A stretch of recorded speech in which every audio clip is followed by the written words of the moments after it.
À partir du 31 décembre 2025, le cacao camerounais sera soumis à des différentes sanctions et devra respecter les différentes normes afin d'être vendu sur le territoire européen. Dans cette vidéo, suite aux 7 différentes exigences des réglementations sur la déforestation, nous allons en parler des sanctions qui s'apprêtent à s'abattre sur le Cameroun dans le domaine du cacao. Nous en parlerons juste après le générique.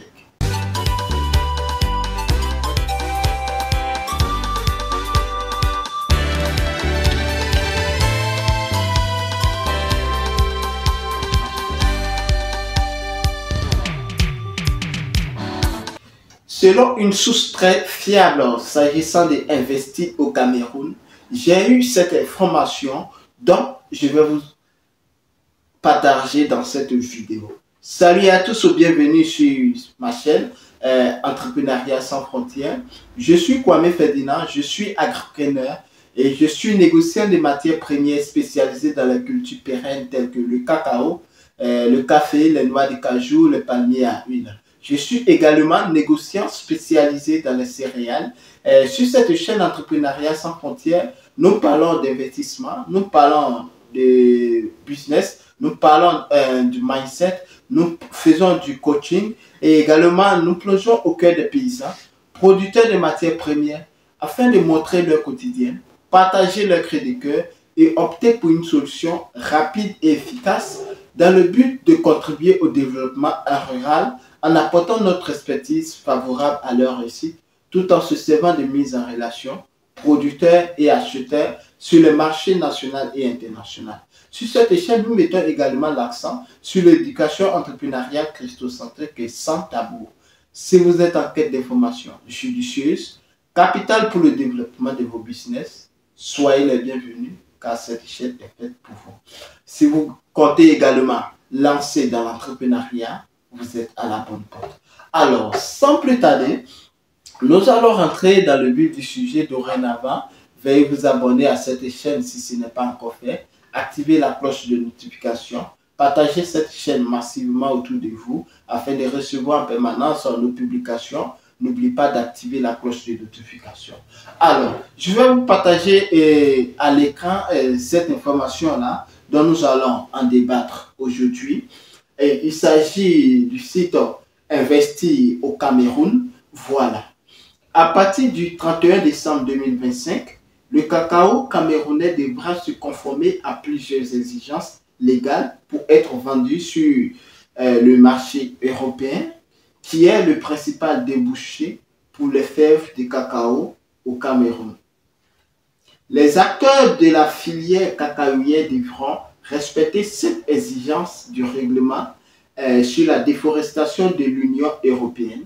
Ces exigences incluent le respect des droits d'utilisation des terres, la protection de l'environnement, le respect des droits des tiers, le respect des droits du travail, le respect des droits de l'homme protégés par le droit international, le principe du consentement libre concernant les droits des peuples autochtones, ainsi que le respect des réglementations en matière de fiscalité, de lutte contre la corruption, du commerce et des douanes. Alors, cette information a été reléguée par M. Ghislain Fonou, qui est un expert à l'Institut européen de la forêt. Voilà.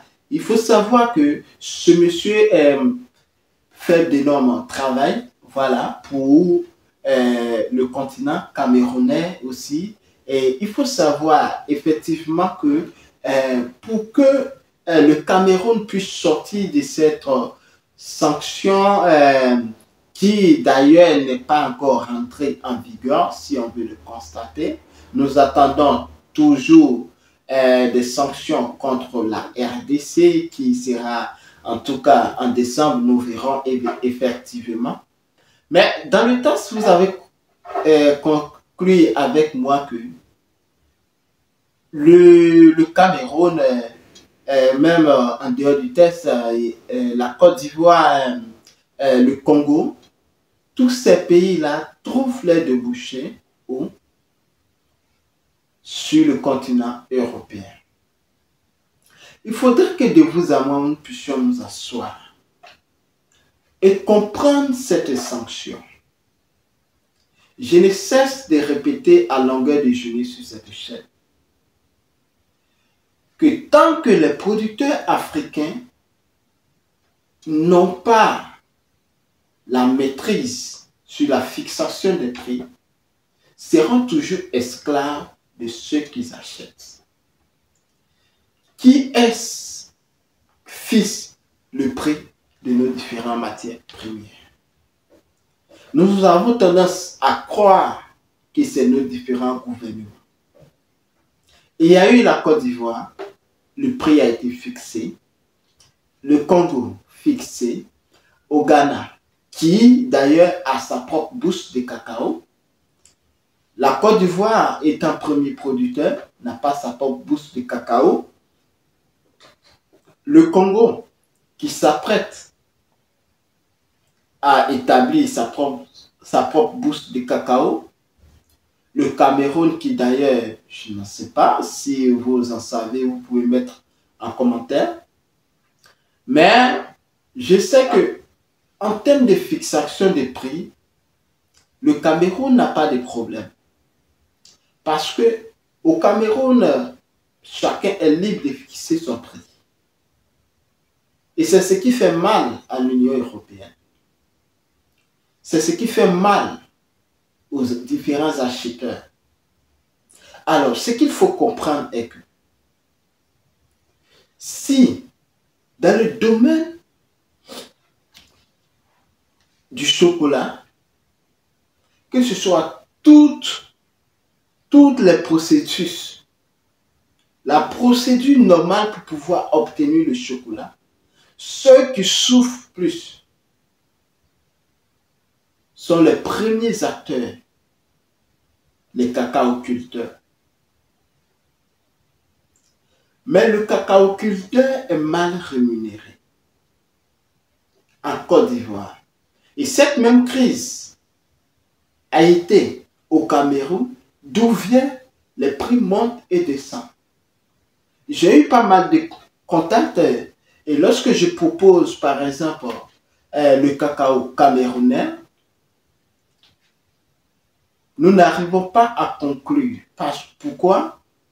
Parce que le prix n'est pas conforme selon eux. Ils trouvent que le cacao camerounais est cher. Ils trouvent que le prix est trop élevé. Aujourd'hui, nous n'allons pas parler des fixations des prix des matières premières agricoles, s'agissant du cacao, de l'EVA, de l'anacade et autres. Mais nous allons parler des sanctions qui minent sur le Cameroun. Le Cameroun regorge de potentiel terre pour pouvoir produire plus le cacao. Mais cette sanction-là vise à limiter la production de cacao au Cameroun. Pourquoi? Parce qu'il est dit que cette réglementation va mettre en lumière afin que tous ceux qui produisent le cacao maintenant là doivent se conformer, soit doivent rester figés aux différentes parcelles qu'ils possèdent et ne doivent pas pratiquer la déforestation. Ok, la déforestation est nuisible pour l'Union européenne et voire l'Afrique peut-être qui consiste aussi au changement climatique. Il y a des gouvernants qui vont, je dirais, prendre parti. Voilà. Mais moi, je parle ici en tant que cacaoculteur. On ne peut pas toujours abaisser la tête lorsque lui parle et gober toutes sortes d'informations, toutes sortes de principes. Non.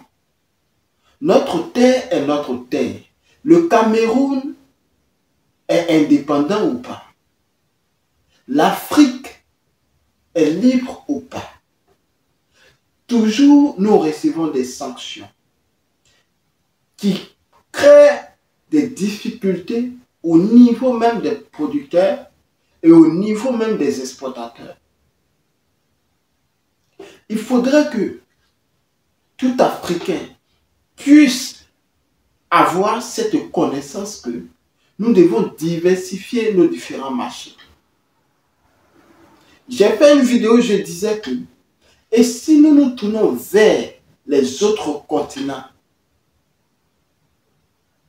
vous ne pensez pas que le continent européen va se tourner vers ces autres continents pour avoir la matière première et ça sera plus cher. Et pour cela, eux, ils ont compris. L'Europe a compris. Même dans le domaine du chocolat, ils sont en train de même, ils ont déjà commencé à produire du chocolat sans le cacao. Jusque-là, pour vous rappeler que ils sont en train de s'apprêter au pire. Lorsque l'Afrique va changer de manteau. Mais est-ce que consommer le chocolat sans le cacao, c'est le chocolat? Non, impossible. On ne peut pas changer le chocolat face aux noix de tournesol, aux noix de courgettes. D'autres prennent les graines de courgettes pour pouvoir faire le chocolat. Mais je dis non, ce n'est pas le chocolat. Donnez un autre nom. L'industrie du chocolat est en manque. Et l'industrie du chocolat est en train de subir la loi des négociants. Ne vous y trompez pas. Le cacao, le prix qui a été fixé 1800 en Côte d'Ivoire, qui a été fixé 1823, je dirais, au Ghana, qui a été fixé 2000 au Nigeria, qui a été fixé même tout près au Libéria, 5000, et qui s'achète même à partir de 5000 au Cameroun, ce prix ne sera pas éternel. Et il y a un complot qui est en train de se faire afin de réduire drastiquement le prix du cacao. Parce que ces grandes industries de chocolat peinent à trouver la matière première. Et il y a certaines personnes qui font le stock, qui achètent et qui confisquent le produit pour pouvoir élever le prix. Je ne dirai pas le nom de certaines personnes ou de certains groupes, mais c'est le business. Il faudrait que le cacao soit rare sur le marché international pour que le prix soit élevé. Pendant ce temps, est-ce que les producteurs reçoivent réellement le prix qu'il faut? Est-ce aux différents chefs d'État de fixer ces différents prix? Est-ce que nos différents conseils café, cacao mènent vraiment leur lutte, soutiennent vraiment les producteurs? Ce sont juste des questions où nous allons débattre sur la fixation des prix des matières premières agricoles. Pour comprendre les sanctions qui minent sur le Cameroun, il faudrait que vous sachiez que l'Union européenne estime que la consommation de ces pays membres contribue à la déforestation mondiale et souhaite réduire cet impact en réglementant l'importation de produits comme le cacao. Ils disent quoi? Qu'il s'agit de fixer des règles pour pouvoir autoriser sur leur marché les produits qui ne contribuent pas à la déforestation. c'est un effort de lutte contre la déforestation et les changements climatiques. On n'en convient pas. Mais lorsque vous étiez en train de détruire l'Amazonie, l'Afrique n'avait pas son mot à dire. Alors, si nous portons notre pantalon et que nous sommes debout et que vous voyez que ça nous sert trop, il faudrait que vous fermiez vos bouches parce que c'est nous que ça sert. Il faudrait que toute personne puisse comprendre cela. Si l'Union européenne, si nos produits ne sont plus les bienvenus en Europe, il faudrait que nous puissions changer de stratégie pour vendre nos produits ailleurs. Qui souffre? Pensez-vous que les cacaoculteurs consomment réellement le chocolat? Moi, je connais plusieurs planteurs, tu vas leur donner le chocolat. Ils ne font pas manger le chocolat. Parce que ça ne fait pas partie de leur plat. Ça ne fait pas partie de leur consommation. Eux, ils cultivent le cacao pour avoir de l'argent. Et là, je suis désolé. Donc, ce règlement ne doit pas faire ni chaud ni froid à un producteur. Mais ça fait plus mal aux différents acheteurs. Parce que cela consisterait à mettre le sable dans leur article. Moi, je suis négociant de matières premières. Et la majorité des offres, même que je reçois maintenant, c'est étonnant. Ce n'est pas de l'Europe, non. Et il faut savoir qu'il y a l'Europe et l'Europe. Il y a l'Europe de la Russie, des Soviétiques. Et il y a l'Europe, que ce soit des francophones, des Néerlandais et autres. Parce que je vous dis, ceux qui consomment réellement le chocolat, il y a eu pas mal de temps, j'ai reçu des commandes provenant de l'Asie.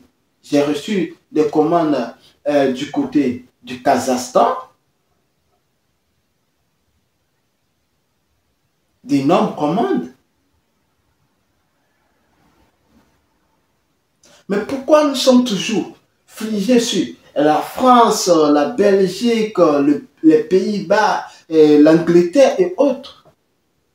Je dirais de l'Allemagne. Non. La Chine a-t-il imposé certains règlements sur l'exportation de cacao? Non. Les États-Unis? Non. Il faudrait que nous soyons plus intelligents que ça. Dans le domaine du négoce, on ne s'attarde même pas sur un client qui fait trop ses chichis. Et je dis toujours, le client n'est pas le roi chez nous. Dans le domaine du négoce, le client n'est pas le roi. C'est celui qui a le produit qui est le roi. Et je dis toujours, l'Africain a le produit. L'Africain a la matière première. Mais l'Africain va toujours faire des pas de porte des différents bureaux pour supplier. Tout simplement, pourquoi? Parce que l'Africain n'a pas encore reconnu sa vraie valeur. Nous disposons de la matière première agricole. Et c'est à nous de pouvoir nous agenouiller pour supplier, pardonner, accepter, on va faire les documents qu'il faut. Non! Tant que vous respectez les différentes normes de l'import et export du pays où vous voulez vendre vos différentes matières premières, les documents sont déjà clairs. où je ne vais pas rentrer dans les paparasses. Mais si la France refuse, vous impose certaines conditions, il y a plusieurs pays qui sont aptes à acheter le produit. Mais pensez-vous que si la France ne reçoit pas ces différentes matières premières agricoles, ce sera le chômage généralisé, comme a dit le feu président Félix Houphouët-Boigny. Nous avons vu l'entreprise Colbert en Italie qui était prêt à fermer, à Bruxelles, en Belgique ici, qui était presque au bord de la faillite. Ils sont dans le chocolat.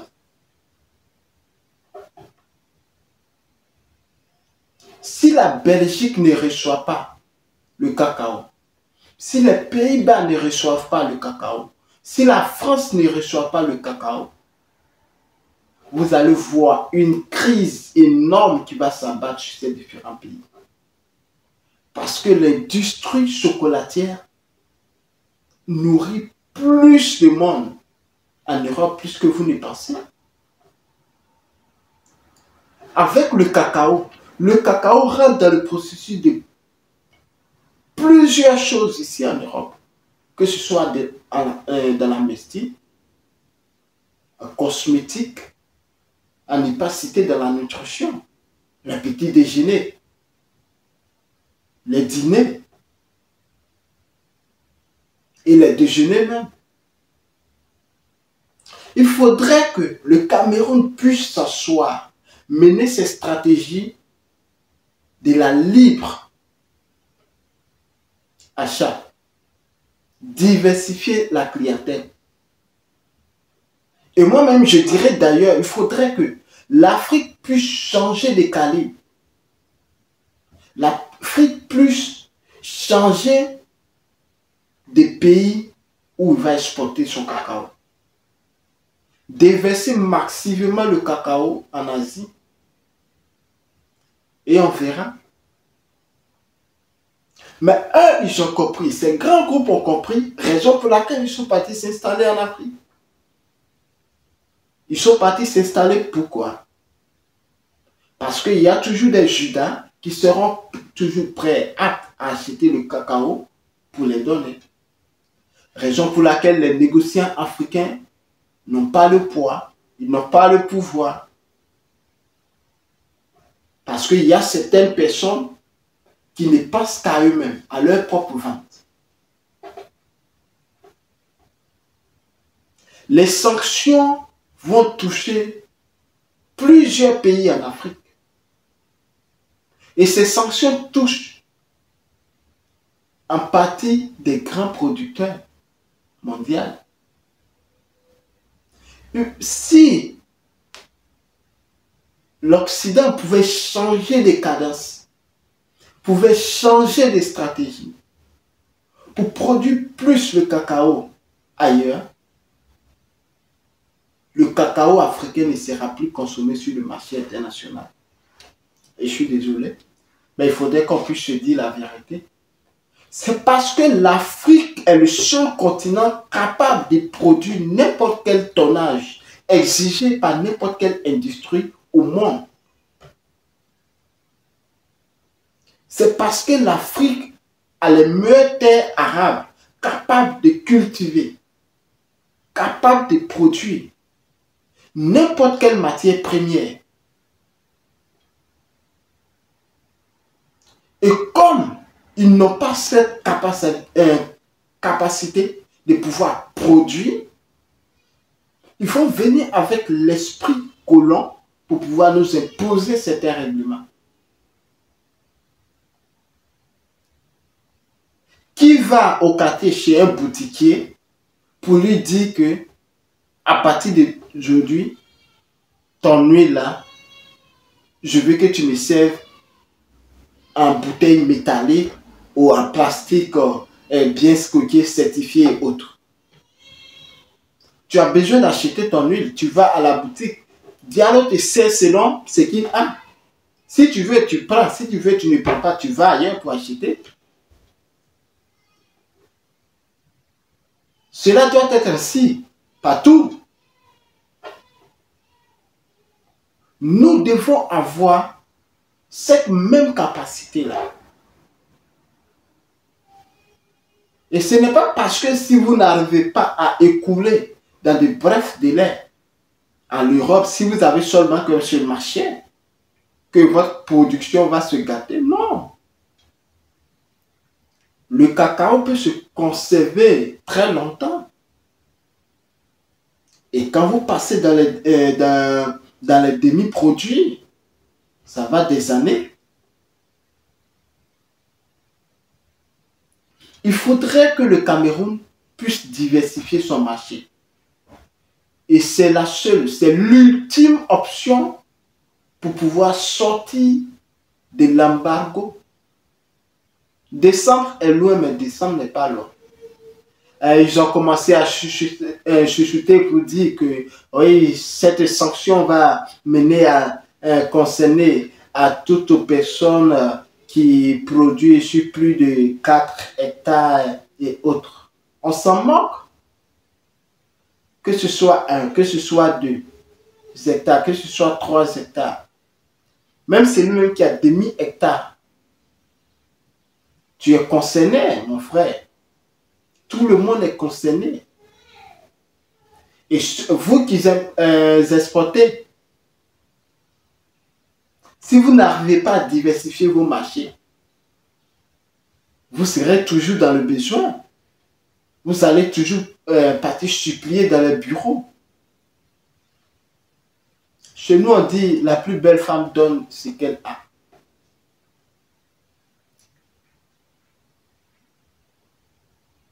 Il faudrait que vous arrêtez toujours l'esprit de mendicité là. Vous possédez l'or et vous demandez le respect. Non, impossible. Ce n'est pas comme ça que ça se passe. Voyons, je suis désolé. Personne ne peut avoir une matière première et supplier pour qu'on puisse acheter.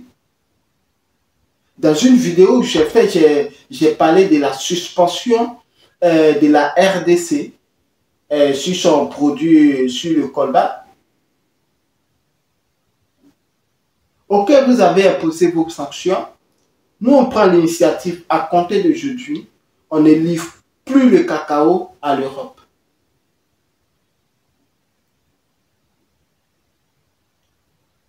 Le gouvernement prend l'initiative. À compter d'aujourd'hui, il n'y aura plus d'espoir entre le Cameroun et l'Union européenne, entre la Côte d'Ivoire et l'Union européenne, entre le Nigeria et l'Union européenne, entre le Ghana et l'Union européenne.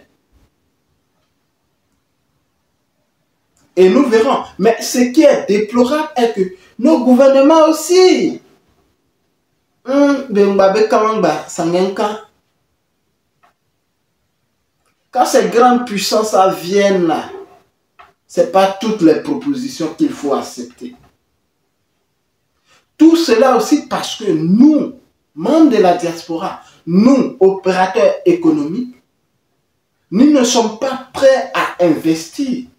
Quand j'entends certaines personnes parler des états de route de l'Afrique et autres, on ne connaît pas. Mais raison pour laquelle quand ces grands groupes, ils arrivent parce qu'ils ont l'esprit des affaires.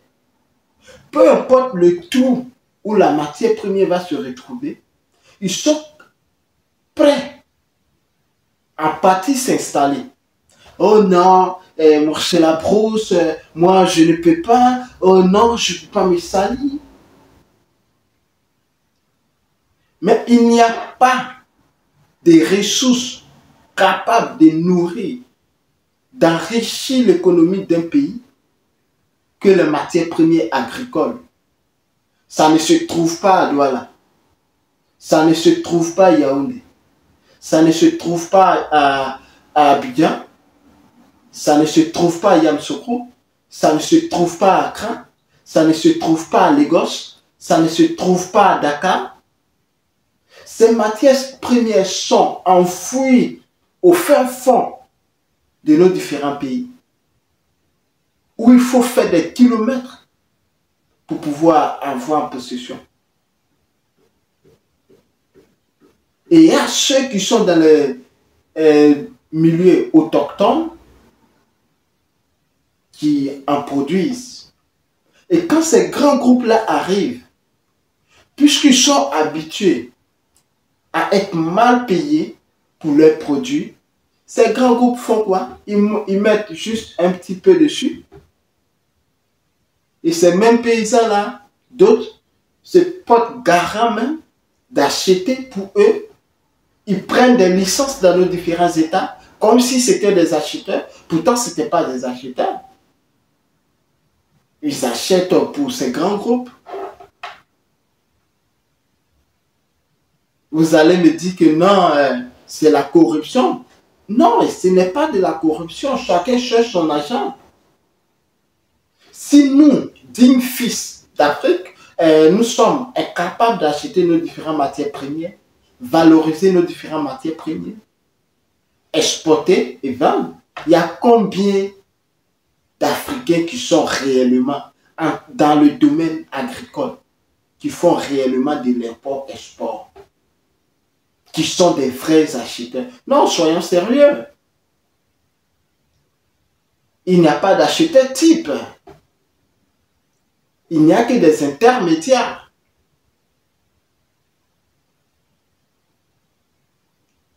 Et l'intermédiaire, c'est trop même dit. Parce que si je dois acheter, je dois partir voir un groupe pour que le groupe puisse me décaisser de l'argent, pour que je puisse acheter la saison. Et lorsqu'on doit fixer le prix et que je ne reçois pas de l'argent concernant la personne qui me donne le financement, je dois attendre. Je ne dépends pas complètement, je ne suis pas un acheteur, désolé. D'autres portent la casquette du grand acheteur et tout. Non, non, non. C'est dans les villages de campement, lorsqu'ils promènent, ils ont ce titre. Mais ils vont toujours toquer à la porte, s'agenouiller, demander pardon pour qu'on puisse leur donner de l'argent pour acheter ces produits. Et ces personnes-là ne peuvent pas acheter plus que ce que le gouvernement a fixé. Ils ne peuvent pas arranger les producteurs. Parce qu'eux aussi sont en train de lutter 10 francs. Ils sont en train de lutter 25 francs. C'est avec ça qu'ils nourrissent leur famille aussi. Comment remédier à cela? J'ai fait une vidéo où je m'adressais aux acheteurs, je m'adressais aux producteurs. Vous pouvez rentrer dans la chaîne pour regarder. C'est l'union, c'est l'entente, la solidarité entre producteurs et acheteurs coopératifs que nous pouvons constituer un blocus capable de refouler toutes ces grandes industries qui sont en train de ravager tout sur nos différentes terres. Non, c'est l'idée, c'est raciste, c'est tout. Oui, traitez comme vous voulez. Combien d'Africains peuvent-ils avoir des marchés importants ici en Europe?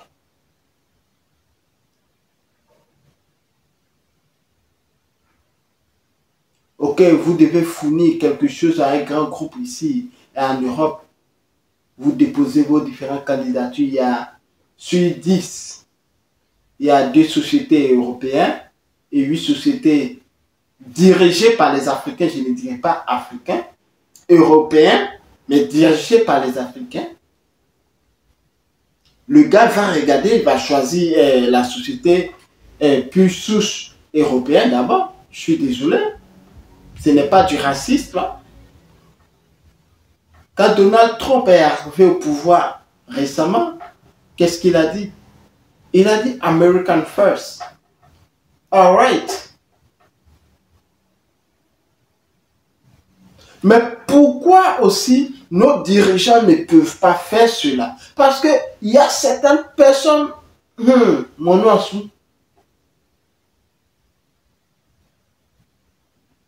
qui ne pensent qu'à eux-mêmes.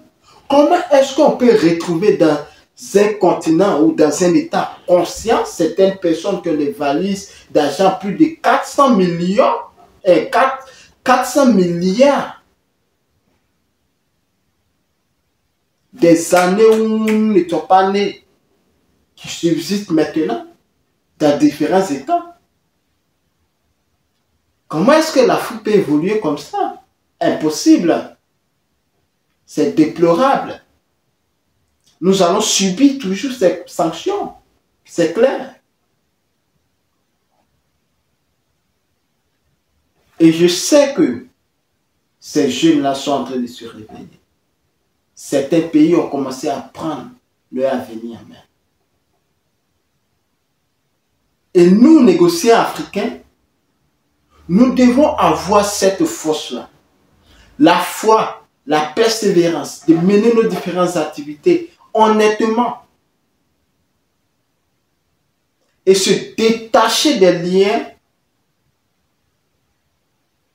de l'Europe pour l'exportation de nos différentes matières premières. Mais il y a la Russie qui peut acheter toute la production. Même si on parle de l'Europe. C'est quelle sanction que un Africain va décider d'exporter sa production en Russie ou en Biélorussie qui sera infligée? C'est la France qui va partir infliger cela. Mais de toutes les façons, il faudrait qu'on puisse savoir que en affaires, l'ennemi de mon ennemi doit être mon meilleur ami.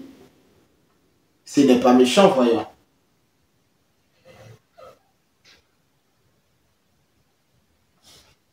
Donc, je dis cela, ce n'est pas méchant.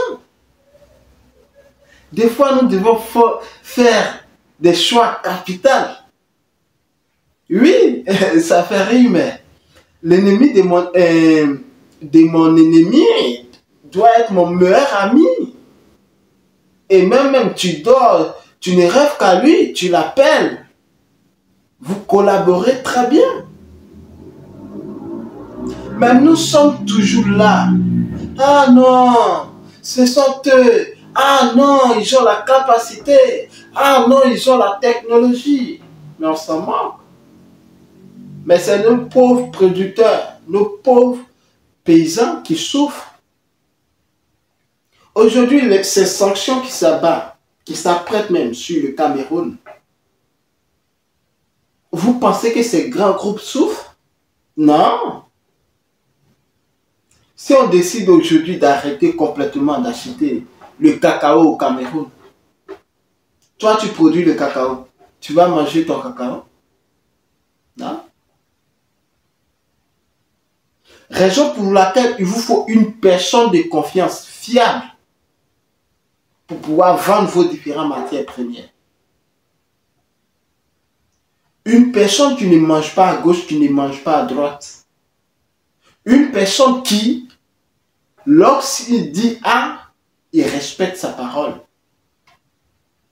Raison pour laquelle je suis venu sur Internet, afin d'apporter ma pierre à l'édifice. Afin de vous aider, vous producteurs.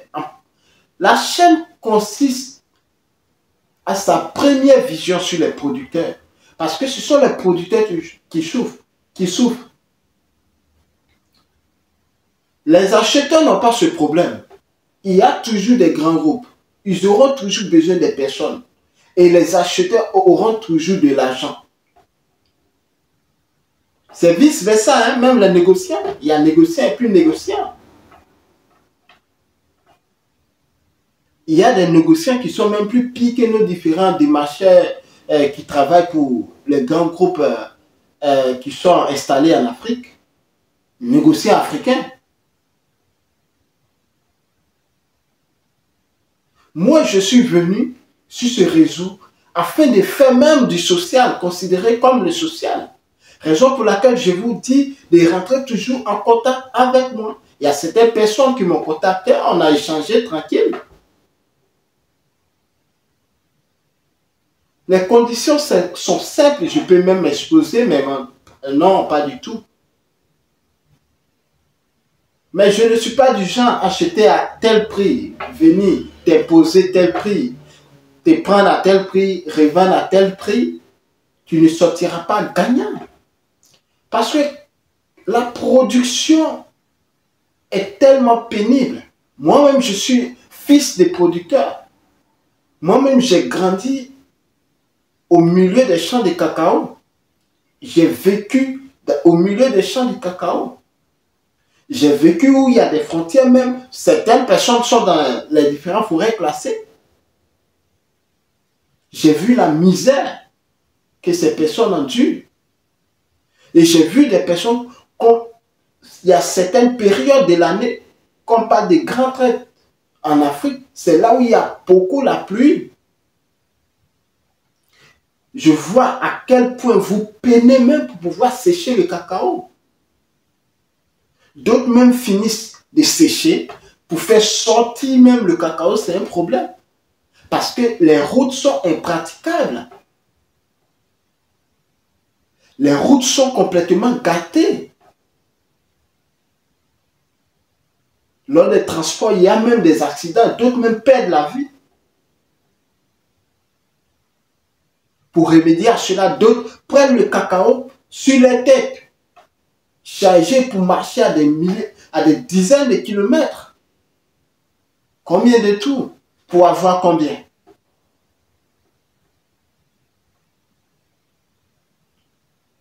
Raison pour laquelle je vous dis, ces sanctions ne sont pas uniquement que pour le Cameroun. Parce qu'on a vu ces sanctions, ça a été dit. Mais ce qui suit derrière, ils sont en train d'imposer tout. La réglementation du système cacaoyen n'arrange pas l'Afrique. Il faudrait qu'on dise, il faudrait qu'on soit, on vous dise la vérité. Parce que déforestation ou pas, quand tu as faim, il y a la forêt qui est quelque part, tu es désespéré, tu vas partir exploiter. Je suis désolé s'il y a certains pays, certaines personnes qui ont la forêt qui meurent de faim. Aujourd'hui, nous voyons le Burkina qui est en train de travailler son sol.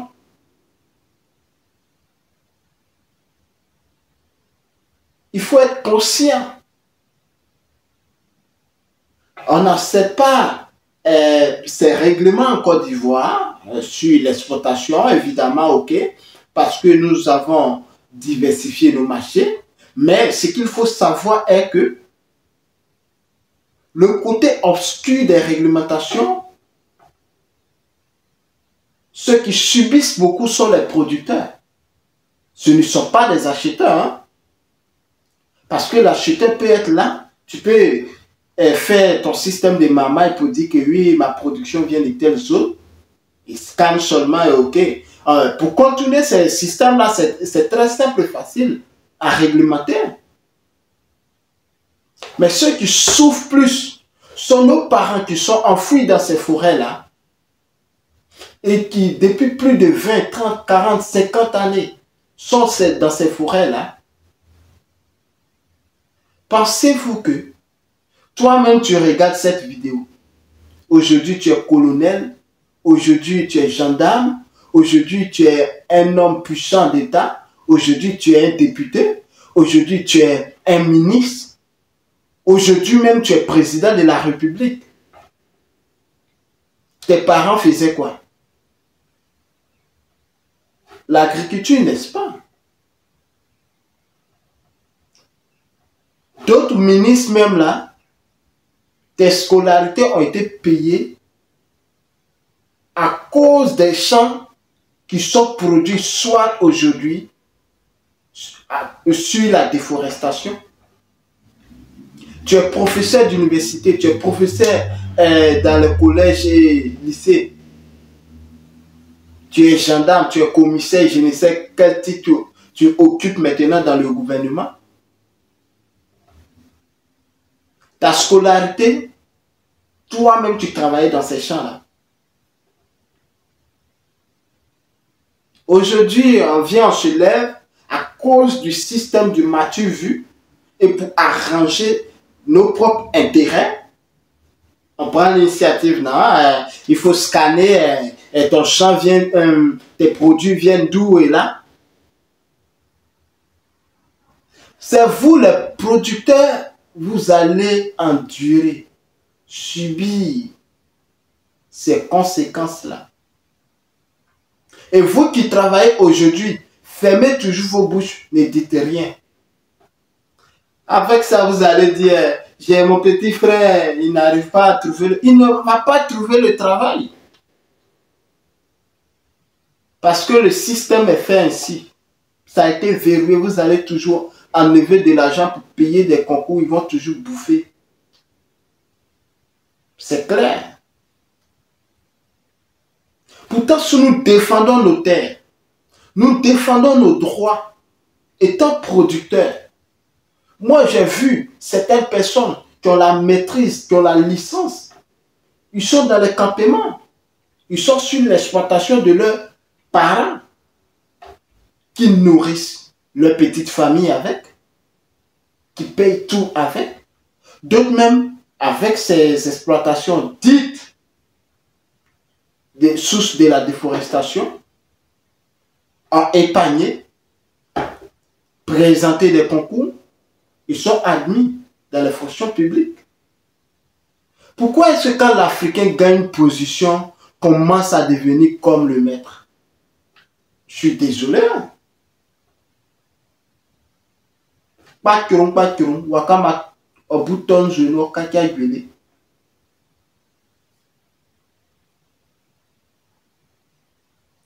Quelle que soit la grosseur du tronc de l'arbre qui tombe dans l'eau, ne se transformera jamais en caillou.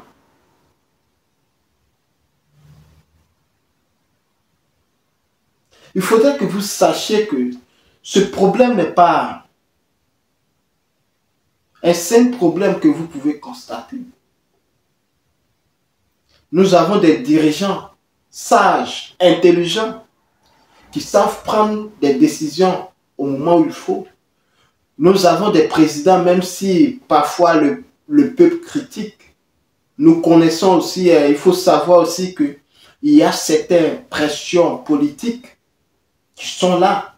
Mais j'ai foi, j'ai confiance en nos différents dirigeants qui vont prendre des initiatives qui seront bénéfiques pour la population, pour les producteurs.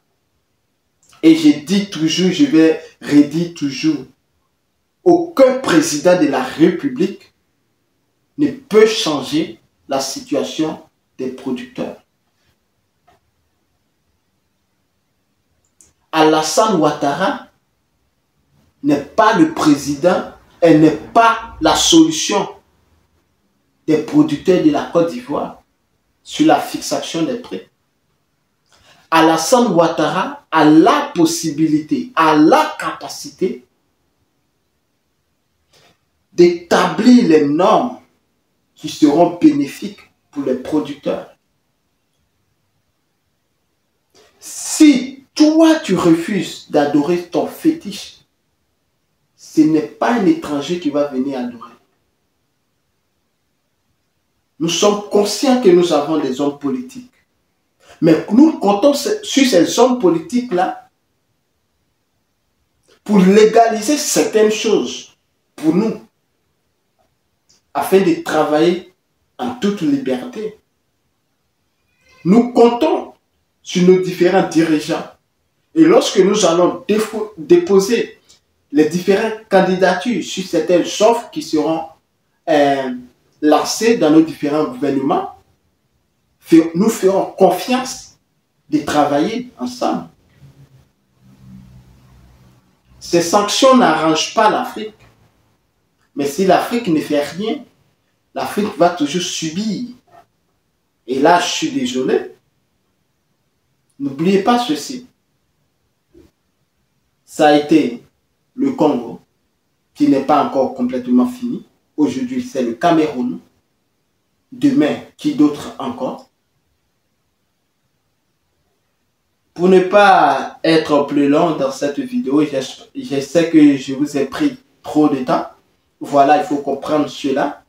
Et pour remédier à cela, il faudrait, je ne cesse de dire ici, sur cette chaîne, il faudrait que tous les États africains puissent diversifier les différentes matières premières et ne partez pas en termes de négociation de vos différentes matières premières comme des mendiants.